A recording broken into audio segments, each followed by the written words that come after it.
All right, hello and welcome back. We're going to be talking about how I'm starting out my 2024 YouTube journey. We're going to talk about it. So, I'm starting my YouTube channel in 2024 and there's going to be three things that I prioritize this year in 2024 to grow my channel. And I'm going to go over it with you in this video. I've seen a lot of creators post if I were to start a YouTube channel in 2024, this is what I would do. Here's what I'm going to do. Number one, I am going to prioritize the takeaways. So I'm going to give you an example. One of the videos that I have planned on my current content board for YouTube is, hold on, let me get it, my Notion business setup and my Notion content creation setup. And I think that Notion is a huge takeaway, especially because it is such, like for me, it is such a good management software for my brain, because my brain is like organized, but it's also ADHD. I don't actually know that I'm ADHD, but you understand what I'm saying. Like, I have to have all of these nice things. It has to be aesthetic. It has to have certain organizational patterns. It can't be something that's already like a cookie cutter pattern. The best thing that works for me is something that I've created, like my own organizational system. And so I have my Notion business set up and I have my content creation set up in Notion, and there are two different videos that I plan on filming for my YouTube channel. And so this goes to my point of me prioritizing the takeaways, because the takeaways of this particular topic are going to be huge. You'll learn what exactly you need to do in Notion to set your boards up or your pages up in such a way for yourself, your brain, your business. But if you don't want to necessarily do it that way, then I'll drop the link for you to duplicate my template for you in the description. So like prioritizing takeaways for me is like more incentive for you to get a solution to the problem that you're having. I'm just using Notion as an example because organization is a very big problem for a lot of people. So if I show you how I organize everything, that's going to be a massive takeaway for you, my audience member watching this video. The second thing that I'm going to be prioritizing is like story-based, leisure, as if I'm from England, leisurely based. That doesn't even sound right when I say it as an American. Story-based, value-based, more of me content, like more of authentic me content. I've said this in videos in the past. If I had to start all over again, I would do more of the authentic content. There's so many videos out there of me teaching you what to do, or like saying, here's how to spot a trend, or here's how to do this. And like, that doesn't actually show you who the F I am. If you want to know me, and if I want to know you, the best way to do that is to just be me on camera and you be you in the comments. And I want to inject more of that in here because I am fun and I like to travel, and I have a cat, and that doesn't mean that I don't like dogs, and I have a little baby Wolbush daughter, like I want to incorporate more of like myself and to be more myself on camera and to show you more of myself, not just these educational videos. Because don't get me wrong, I can do educational videos all day long, and I know that for me, it's my bread and butter because it's so natural for me to educate. But I also really want to show more of the life, like I've always really struggled with that part of content creation, and like I think it's more because of like my own hangups on myself. But I also know at the same time that if I show more of my life, that you'll be able to relate to me more, and you'll see that I value family, and you'll see that I value, my time, and you'll see that I value creating, like in every sense of the word, right? Because I'll be taking content from literally everything that I'm doing. So I want to incorporate more of that, like behind the scenes, more to speak, I guess, so to speak, to about my life and for my business, like more of like my lifestyle, more or less, my values, my stories, where I come from. I mean, I'm not going to drop specific details, right? But you can see my sweatshirt right now, I'm sure, and it's got a big red R. So you know that I am involved with some Big Ten schools. I graduated from a Big Ten school, but you wouldn't have known that unless I told you. So I want to incorporate more of that, like opening up and like showing you the life that I'm leading and that I'm living and that I'm creating, and just opening up about my stories and my core values. That's what I mean by being more authentically me, just like literally doing exactly that. Like, I could show you a video of me texting, my aunt today and saying happy birthday. Whoa. So, like, that's kind of what I'm getting at. I could say, like, that's what I'm getting at for like a 7th time, but I don't think I'm going to. And the third thing that I'm going to do on my YouTube journey is I'm going to prioritize my community.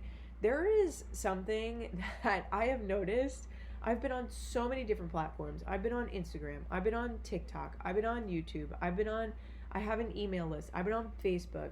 There's so many different platforms that I've been on, and no platform compares to the YouTube comment section that I have on some of my videos, especially some of the videos that like I don't necessarily even talk about those topics anymore.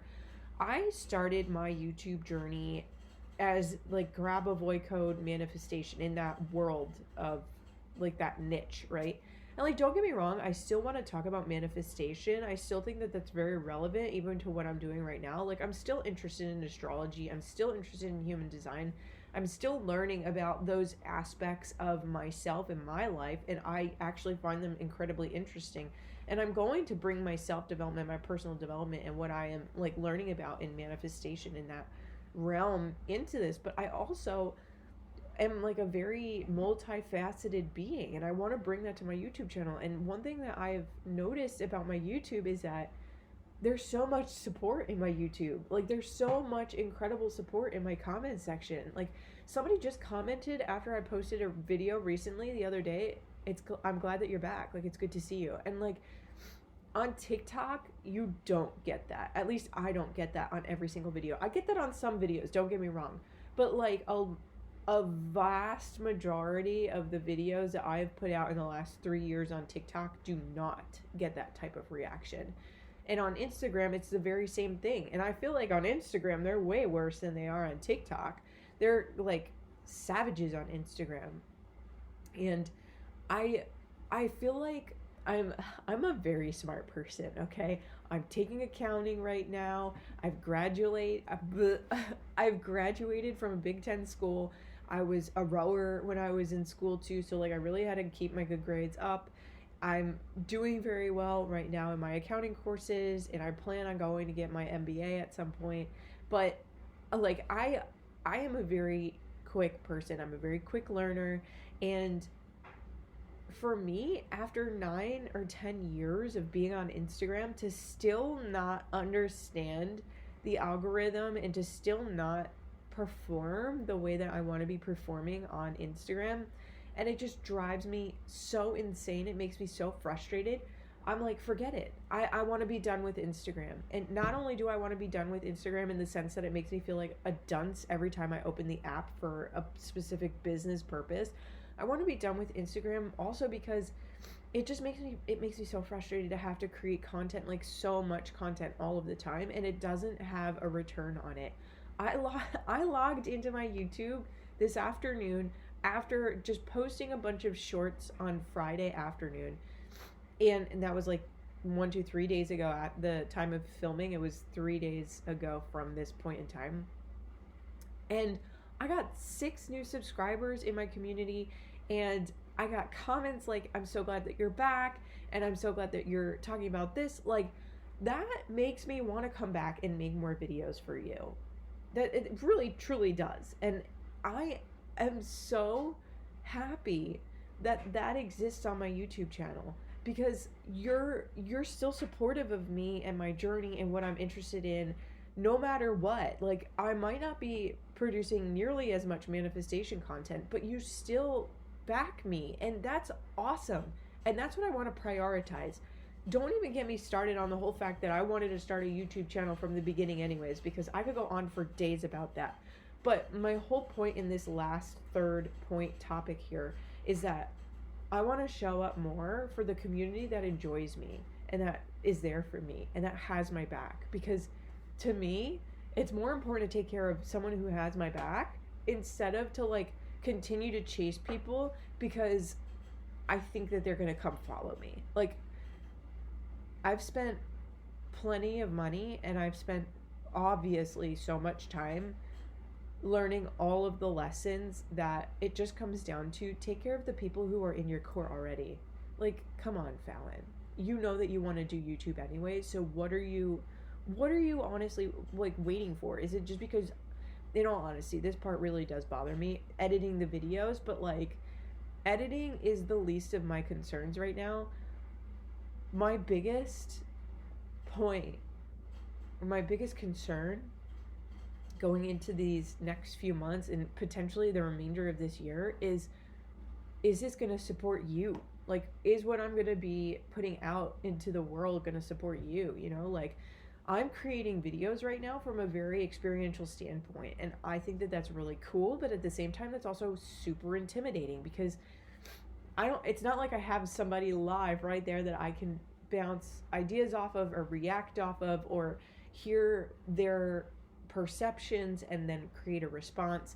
So I'm creating these longer form videos that are, 10, 20 minutes, and I'm putting it out there, and I have to wait for your response. And then it's like, okay, you respond, and then I can make another video, right? Whereas like that lag doesn't exist in a human conversation that we're just talking face to face. So that's really like my biggest concern. Is this going to be exactly what you, my audience, needs for the remainder of this year and going forward into the future? So that's my biggest concern. That has really minimal, actually I think it has a lot to do with my YouTube journey, but I'm really excited because 2024 is going to be my year. 2024 is going to be the year that my YouTube gets exactly where I want for it to go. I'm so excited, and I feel so natural right now in front of the camera, and my God, like, I should have just done this 7 years ago, like, why'd I wait this long? But I think if I didn't go on the journey that I went on, I wouldn't have been able to show up on camera in this capacity with all of this knowledge, these stories, these experiences that I've had to be able to share it with you. So I'm really excited for the remainder of 2024. I'm excited to see what you get out of this channel in 2024, and I'm excited to see what the results are from my YouTube channel in 2024.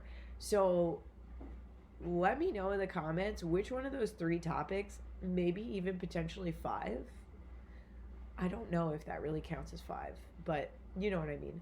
Let me know which of those topics is going to strike you most. Let me know what your takeaways are in this video. Let me know what questions you have.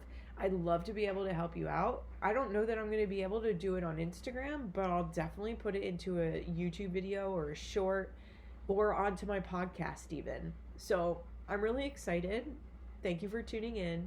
If you're new and you haven't yet subscribed and you like this video, be sure to hit subscribe. Be sure to turn on your notifications and do all the things, because you know that I'm going to be making some pretty awesome content, and I'll see you soon.